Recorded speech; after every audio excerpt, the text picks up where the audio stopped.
Post-secondary education tuition isn't getting any cheaper. In fact, its cost has more than tripled since the 1990s. Is it worth going into debt to go to university? Ted and I discuss it. Let's begin. This is Debt Free in 30. Here's your host, Doug Hoyes. Okay, Ted, let's go back to the beginning here. Historically, education, university was for the elite. Okay, so now I don't know if it was the nobles or just the rich or whatever, but, Often it was the second and third child's heirs because they didn't inherit. So they went off to school to learn something. I did not know that. So, 500 years ago, if you went to Oxford University in England, it was the second and third child. I remember it like yesterday. It was like it was my yesterday. Children, I'm 500 years old. There you go. So, okay, I did a bunch of research on this topic, right? And so I'm going to run through a whole bunch of numbers quick, and then we can talk. Then we'll get to the real part of the show. So everyone else can scroll ahead. So, of course, the way we do research now is we go to ChatGPT. That's how we do all our research. And so I typed in, what percentage of adult Canadians have a post-secondary degree? And it said around 30 to 35%. That seemed low to me. I would have thought it would have been higher. You know what? We probably should. What percentage of Canadians graduate high school? And I bet it's only slightly higher than the number that go on to university. Well, that could be true. Who knows? It's an expectation. Of course, is ChatGPT accurate? Probably not. It's probably not accurate at all. But that's how we all do research these days. So the point being that post-secondary education is still elite because most adults don't have a degree or a diploma. And so I did some more research and I looked to see how have your parents, so these are people who are students, have your parents or guardians ever completed a credential, meaning a degree or a diploma to university? And the answer was 72%. Right. So those that go to school have children that go to school. Exactly. That's exactly right. That's what that proves. So, But then, of course, after World War II, we wanted to send the returning soldiers to university to get a better life. And then we had the baby boomers, and they wanted to go to school, so we started building more universities. So the school I went to, Scarborough College, part of the U of T, was built in 1964. That's when they started, which was also the year I was born. They planned ahead. Planned ahead. And there were lots of other colleges around the province that were built during the 60s and 70s. Right. So as a result, it was there when I went there in the 80s and was able to graduate. And of course, back then, $1,000 a year, that was tuition. The good old days. Get a summer job, you can pay it, no problem. My parents helped with the living expenses. That was it. But I would argue it is still somewhat elite. So when you take a look at the tuition fees, so I went on the University of Toronto website. Right. A basic Bachelor of Arts, $6,100. Something good, because I have something useful. Is that something what you meant useful because, of course, I have a BA, I believe.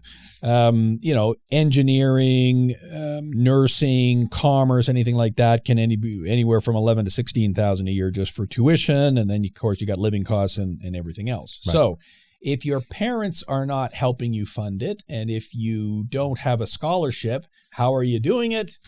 Debt. You are borrowing it. So again, we've got the percentage of students at graduation by level of study who have a student loan, and the answer is half. Half of all students are graduating. This is from the National Graduate Survey done by Statistics Canada. I'll put links to everything in the show notes. Between the year 2000 and 2015, that's what the number was. And it doesn't seem to matter what type of degree you get. Right. You still have around a 50% chance of graduating with a student loan. The only exception was PhD students, because I guess once you're doing a PhD, you're working at the university or something. Well, when you're a master's student, they're probably paying you to be a TA, and then when you're a doctoral student, they're definitely paying you to assist professors and do other stuff. So yeah, and even if you have one of the good degrees, accounting, no, not good degrees. So dentistry, medicine, pharmacy, law, you're still ending up with a student loan. In fact, the better the degree, the higher the student loan. Yeah, probably. well, because they can loan you that much more. So how much do you end up borrowing? Well, median debt, when you look back over the years, has stayed at around $17,500. Okay. Now, it's interesting because, of course, you and I do the Joe Debtor study every year. Right. And when you look at our study from last year, we know that 31% of females had student loan debt, 16% of males. And the combined average student loan debt of someone with student loan debt was just under $16,000. Right. Okay, that kind of ties in with what the government. government stats show as well. But there's more. There's more to it. This is the number of people who get a degree. Right. And the bottom line is it is Send around your children to Queens. That's the bottom line.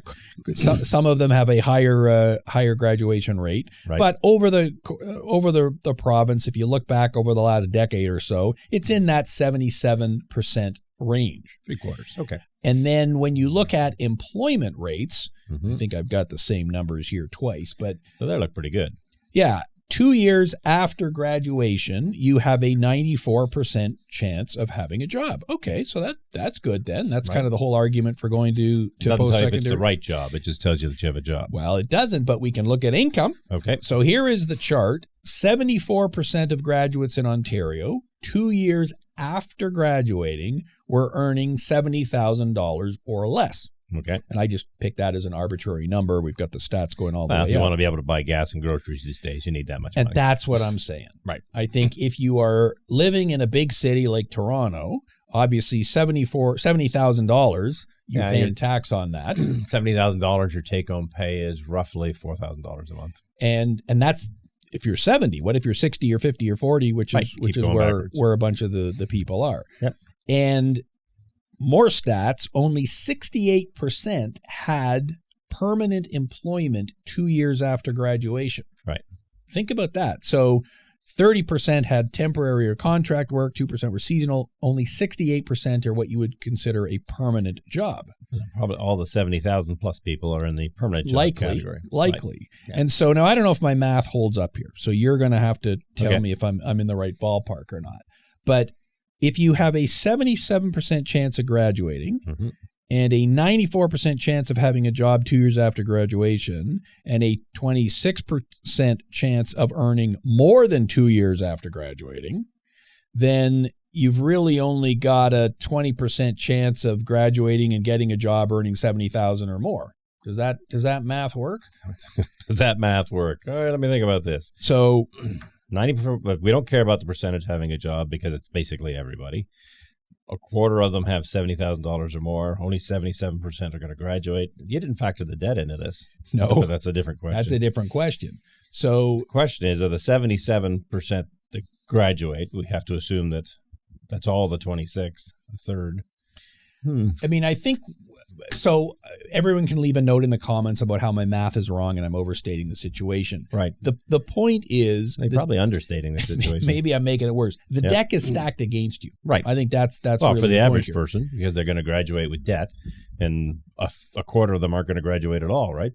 So exactly, this is my point. And so we've been conditioned to believe that, okay, you got to go to university, you got to do it. Well, yes. So give me I got more numbers to show here, but give me your overall thoughts then on, this first whack of stats then.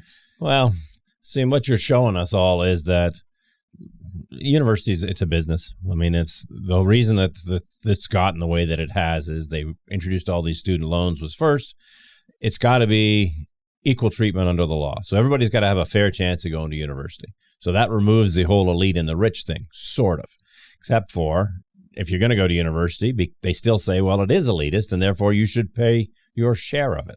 So the students are paying, about a quarter of the cost of actually attending university. Taxes pay the rest. It's hard to say because, of course, we don't really know. But I think you're right, and you hit a kind of key point there, which is that this is all a business. So let's dig a little deeper here.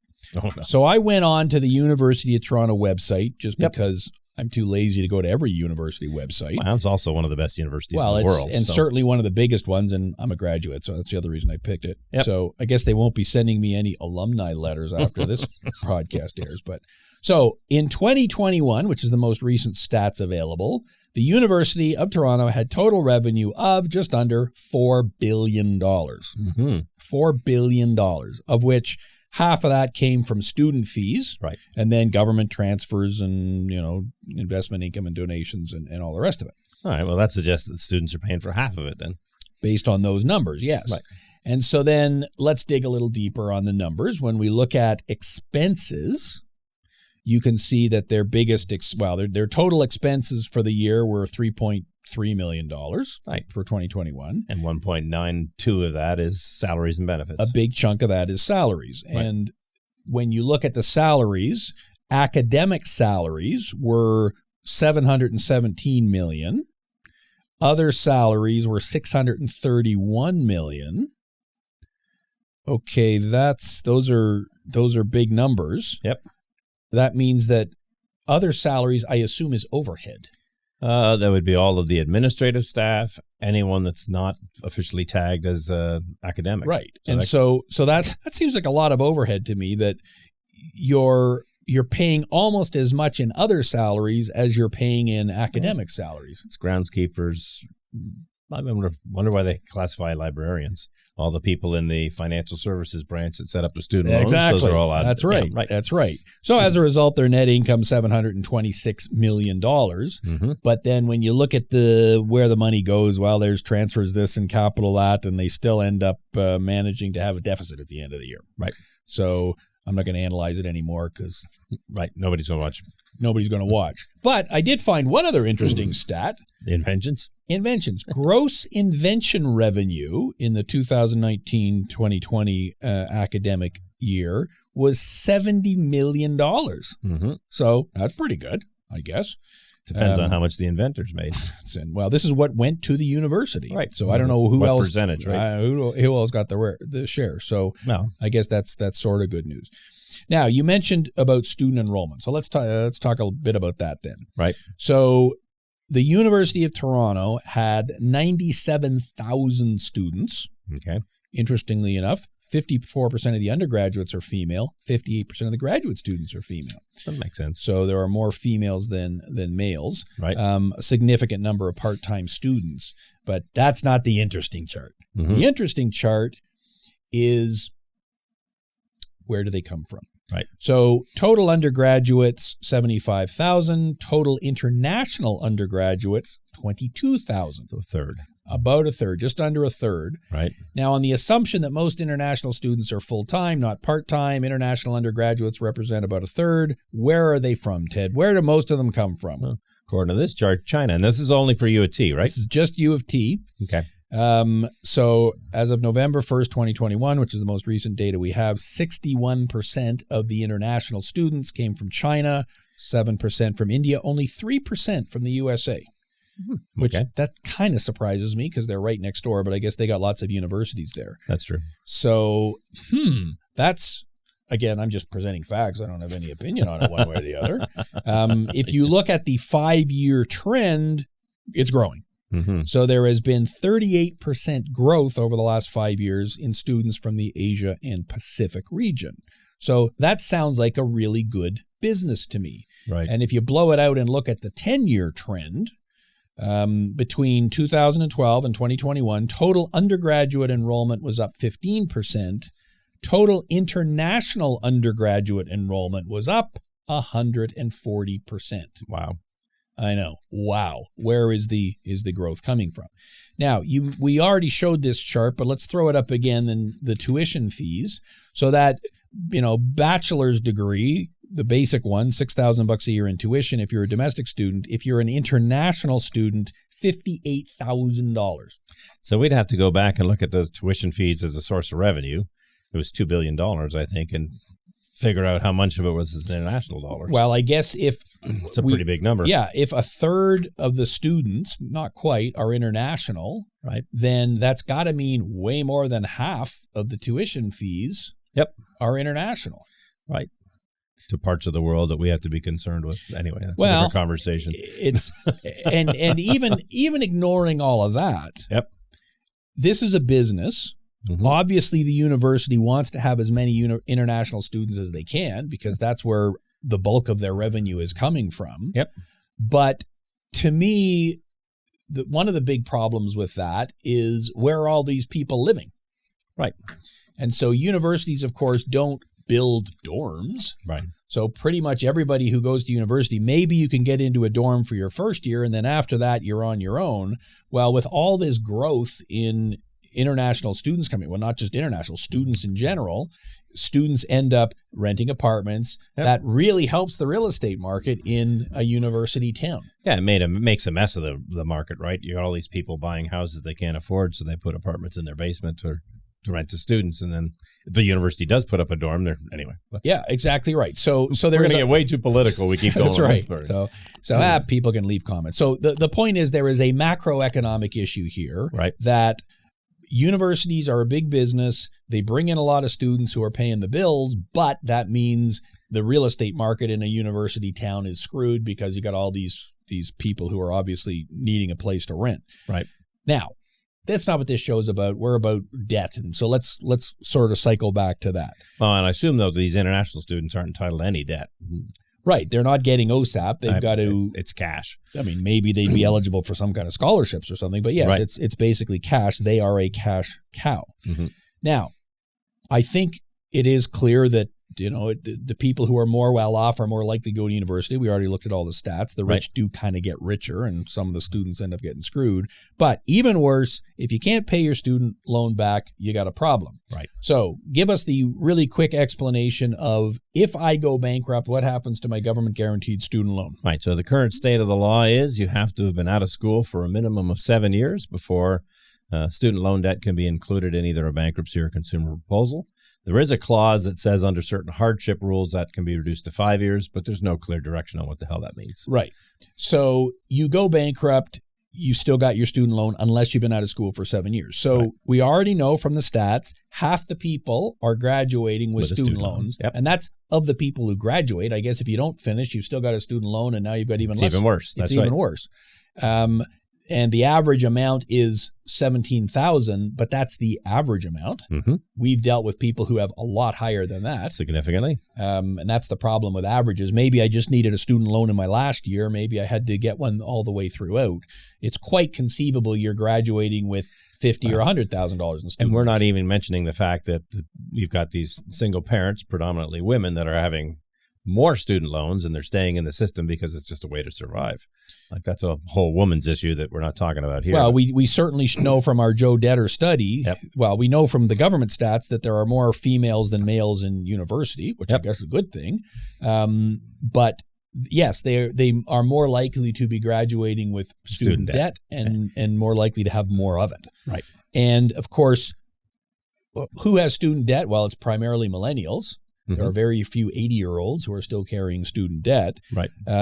Half of our clients are millennials, and 35% of them had student loan debt, and it was a significant chunk of their debt. And so it's just yet another burden on this generation. You can't afford your housing now because of inflation. You can't afford to eat, and you've got this loan payment that's oftentimes more significant than a car payment. Half your rent possibly that you've got to deal with on top of everything else. It's a big issue. So let's talk about solutions then. So here's a solution. Let's just eliminate student loans. Forget it. You can't have them. They don't exist. And so just everybody gets to go to school? Or nobody. I guess those are your two choices. Could be a bit of a problem. Yes, you're right. Well, one solution is it's just like high school. Everybody can go. Right. Now, is that a good idea or not? I don't know. We don't have the capacity for that. Right. So there would have to be a massive amount of investment to do that. And intuitively, there are people that it's just not appropriate for. Right. And I think that number is probably pretty high. Right. So I'll give you the cynical view of this. The cynical view is the reason you go to college or university is to get the initials after your name so you can get a job. You get that first leg in the foot in the door someplace. It's vocational training. Right. Now, of course, university people would say, no. It's not vocational training. It's how you find yourself. We teach you how to think, not what to think. Right. And you learn philosophy and all the other things. There's no specific skill training in university. We make you a better human being. Right. I think that's ridiculous. If you want to broaden your mind, you can broaden your mind. Right. You can read a book. Mm-hmm. You can watch YouTube videos. There's every single topic out there. I'm not sure that broadens your mind. Well, it can well, does university broaden your mind any less? Right. So your professor is going to teach you what your professor is going to teach you. Right. And are all professors giving you all sides of the story? I don't know. And professors don't actually teach you. So this this is what I want you to read. This is what you need to become familiar with. There's not necessarily any teaching going on. Well, and what's the exam? I want to learn whatever is going to be on the exam so I can get the mark, so I can get my thing. Now, let's go back to this whole bankruptcy issue. So there's a politician in the U.S. I'm not going to mention his name because who cares? Right, but he lives in Florida, right? Right. He's the governor of Florida. And he came out with a policy that said student loans should be dischargeable in bankruptcy. Mm-hmm. Okay. And you and I can give you our opinions on that. But the school should then be responsible for it. Okay. So let's take that in two parts. Should student loans be dischargeable in bankruptcy? Yeah, so I've always been of the opinion that they should be, with some kind of restrictions on them. So the example is, I could be a person that goes out and gets a $100,000 loan to open a small business. The business fails horribly, but I learn all sorts of useful stuff. And that debt is completely dischargeable in bankruptcy. I go out then, I borrow a second $100,000 and I start my new business, and it's successful, and there's no consequence. With the student loan, I spend that $100,000, and it doesn't matter if I'm successful or not, I'm stuck with it for at least 7 years. Which doesn't seem fair. And you will remember a day in February of 2008 where you drove me to Ottawa in the middle of a snowstorm. Right. We just keep bringing that up. Yes. I'm sure we almost died. Not a chance. But you did keep the left tire on the rumble strip, so you knew where the barrier was. And I kept it under 120. You did for most of the trip. And the reason we were driving is because the planes were canceled. Right. It was a blizzard. It was a blizzard. And we were going to Ottawa to testify before the Senate Banking and Trade Committee, which we did. And back then in 2008, which is many years ago now, we made the same argument that, okay, why are student loans being treated so much differently than everything else? I think at the time we said, okay, if you got to put some kind of rule, instead of a 7-year rule, make it a 2-year rule or something. Yeah. Well, the rule I'm in favor of is you did as much time as you actually spent in school. So if you were in school for 1 year and you haven't found employment after that year, then the student loan obviously didn't do you any good. There you go. If you got a 4-year degree, I'll give you 4 years to try, but there still should be some other restrictions. And what do you think of the follow-on argument that, okay, the school then should be responsible because clearly they gave you an education that had no real-world application? Well, the issue with that's going to be that the schools will argue back that we're supposed to provide opportunities to, broaden your horizons and improve yourself as a human being, all that sort of stuff. If you want us to really be vocational schools, then we're something else. Change us to all technical colleges. So, and that's never going to fly anyway, so it doesn't really matter. Right. Oh. But I think it would be interesting to put some kind of penalty on their funding. So if your default rate or non-graduation rate is at a certain percentage, well, we reduce your funding. I guess the problem with that is then everyone will graduate. Right. So, okay, well, we don't want to lose funding. And presumably we have smart people working in the universities. Well, there's probably one guy there is smart. Right. And yeah, so it's just, okay, we'll just rig the system to make it work. So, I don't know. I mean, and again, we're not the prime minister. Right. Not as of this recording. Might be by the end of the year. I don't know. So I don't care so much about the economy. I care about the person who's watching. Right. So what is your advice? And you actually have kids. I have kids, but they're older. Right. You have kids who are not yet in university. That's right. My oldest is going into grade 10 this year. And so we're all looking at okay, what do you want to do when you grow up? And so the conventional advice would be you're going to university. Right. Because you're smart and your father went to university and your father went to university and all that sort of stuff. Right. So, okay, should that be the default answer? No. And how then should a student, if I'm in grade 10, grade 11, starting to think about this, how should I think about it? Well, so the single most important thing about the rest of your life is finding something you enjoy doing. And so the default answer for most students seems to be go to university because that's what everybody expects me to do. And whether or not you're studying what you're interested in or you're going to pursue a career in that doesn't even factor into it. You're going because that's what everybody expects you to do. That's your next stage in your life. And I have a problem with that. Yeah, so do I. I mean, this whole, you got to find your passion. Right. Okay, my passion is eating Oreo cookies. That's my passion. And they're not a sponsor of the show, but if they want to be. You want to send us a case of free Oreos? Yeah, the address is 800 King Street West, Kitchener. And in fact, pretty much any kind of cookies. I'm pretty much there for that. But, okay, that's not really a great career choice, I don't think. Right. So I think you have to find something that, okay, it would be great if you can find something that you love. But practically, you've got to find something that'll pay the bills that you can put up with. Is that exactly? I think it's a job. Right. Your hobbies are what's fun. Mm-hmm. Your job, hopefully, is also enjoyable. And you and I have been doing this same gig for 25 years or whatever it's been. Are satisfying because we can help people. Yeah. And so we kind of lucked out in that we like it and we get paid for it. Right. And that's kind of the perfect thing. I think my advice to a kid or a kid's parent would be, number one, do the math. Right. So how much does it actually cost to go to school? Tuition, books, living expenses, everything. Go talk to some people who are really doing it. Yep. Multiply that by however many years you're going to be in there, and then subtract from that how much money you've actually got. And if they're kids today, they've saved nothing. Right. So how much money are your parents going to give you? Yeah, I don't blame the kid for not saving anything. How's a kid supposed to save? I'm in high school. I'm supposed to get a full-time job? Right. So, but yes, the parents, okay, yes, it'd be great if your parents could save money, but we're all living paycheck to paycheck here. So that's, we know that half the people who go to university are going to graduate with student loan debt. Right. So based on what resources that you have, how much student debt are you going to have to accumulate? And then when you get out, when your sentence is over, how are you going to pay for it? What kind of job can you get? Yep. And if the answer is, well, I've got this general BA and whatever, okay, what kind of job can you get? Mm-hmm. Now, when I went to school, I knew I wanted to be a chartered accountant. Right. Because that was the only skill I had. I got nothing to fall back on here, nothing. And I knew roughly what they made, and I didn't have to have student loans because it was 35 years ago and all the rest of it. Right.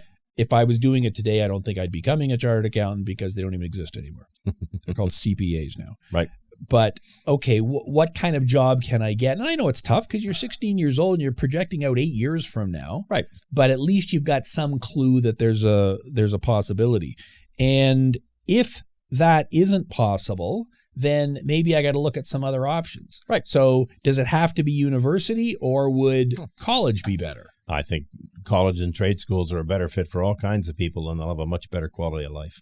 Well, and somebody who goes and becomes an electrician or a plumber or a, whatever, something that does not require some education and some skills, but does not require a university degree, those people are making really good money now.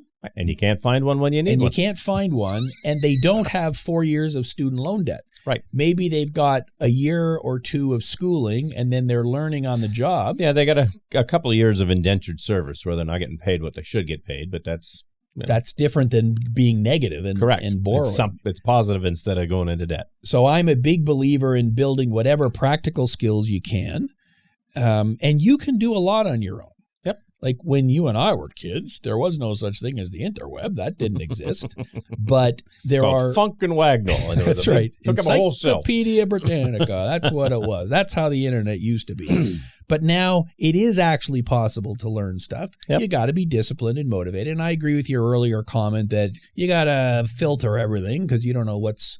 Right. But if you're going to Khan Academy and learning math, I think their math is probably accurate, right? And learning to code and whatever else you want to do. What are your thoughts on taking a year off after high school? So when you and I went to school, there was this thing called grade 13. Yep. That's how old we are. I didn't do that. Well, I did grade 13. I didn't do grade 12, but that's a different conversation. Different story. So, but high school used to be 5 years. Now it's 4. Except most of them take a victory lap. So it's still 5. Because the system lets them go back. There's no way my kids are doing that. That's for sure. You're getting out of the house. So do you agree that, go ahead, take a year off and actually work? And I think that it should almost be mandatory. So before anybody's allowed to incur any kind of student loan and go to university or even college, you spend a year doing something menial, probably. Well, because you don't have any skills yet. Well, and you got to learn the value of $1. Yep. And what it's like to work. Because when you're in high school, okay, someone else is making your meals and doing your stuff. Okay, now you're an adult all of a sudden. It's a good exercise. I mean, I see the counter argument to that, well, look, I'm going to become a doctor. Why would I spend a year mowing lawns? The sooner I get on with it, the better. Okay, I mean, I guess, but you made the qualification that if you're getting into debt to do this, right, it would be a good idea to at least explore other options. You need to first. fully understand the value of $1, and most kids don't. Yep. And I totally agree on the whole trade thing, because I think that's well, again, I would have been happier if I'd learned how to wrench on cars. Yep. The might not have been quite as profitable, or maybe more. Right. You don't know. Who knows? I could have stayed truck driving by now. That's I'd have right. a fleet. That's right. We're going to be bankrupt. We're going to do a whole podcast once of you just doing truck driver stories. Because the New York City story is the best one ever. So, okay, final advice then to people. What are your kind of concluding comments? How do you wrap this all up? What do you tell people? So we're talking about student loans. And so at the end of the day, when you go to university, it's a product that they're selling you. They're selling you a degree. They're selling you a chance at a better life. That's the whole image that you have in your mind. You've got to do the math to say that, well, if I'm going to graduate with $15,000 or $16,000 worth of debt, maybe that's okay. If it's going to be 30, 40, or 50, that's going to put a real cramp on everything you're going to do for the next decade. So take the time to actually figure out, does this make sense? Not just financially, but emotionally as well, because you think university is going to be great for those 4 years. If you spend the next 10 years paying back that student loan so you can't do anything else with your life, maybe it wasn't worth it anyway. And 10 years is not an unrealistic thing. So no, it's not. I totally agree. Look at all your other options. Maybe it's I'm going to school part-time over an extended period of time so I can work and not incur as much debt. I've got the 3 children, as you know. I'm expecting 2 of them will probably go to university. I'm not sure what the third one's going to do. Well, and I hope she becomes a plumber. Because she's kind of small, but maybe. Well, that's perfect. She can crawl under things, and it's ideal. We will be using water for the next 1,000 years. You think? I believe that. And electricity probably as well. So I think plumbers and electricians are probably at the top of my list of great long-term careers. More than another dermatologist. Well, I mean, I guess I could probably use that too, but what's it going to cost? Mm-hmm. And what's the return going to be at the end? If someone else is paying for it, okay, I guess it's less of a big deal.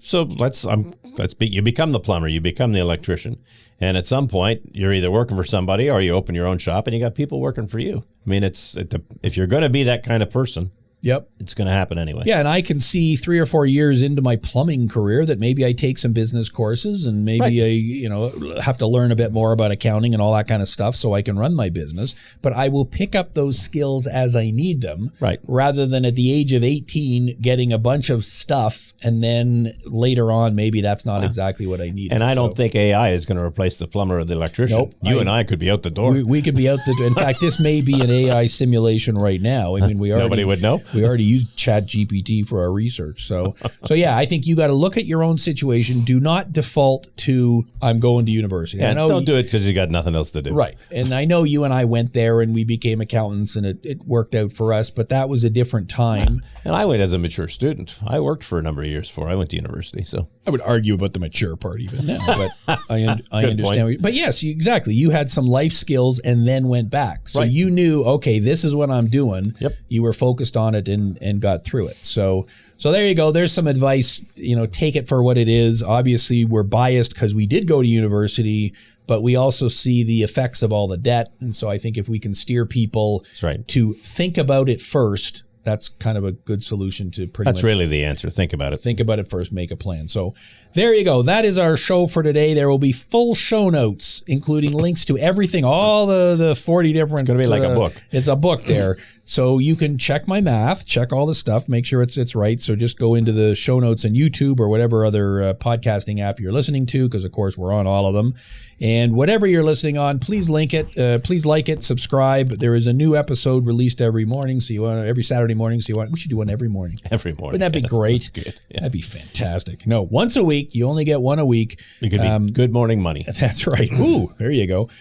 So hit the notification button so you don't miss it. Thank you very much for listening. That's our show for today. Until next week, I'm Doug Hoyes. That was Debt Free in 30.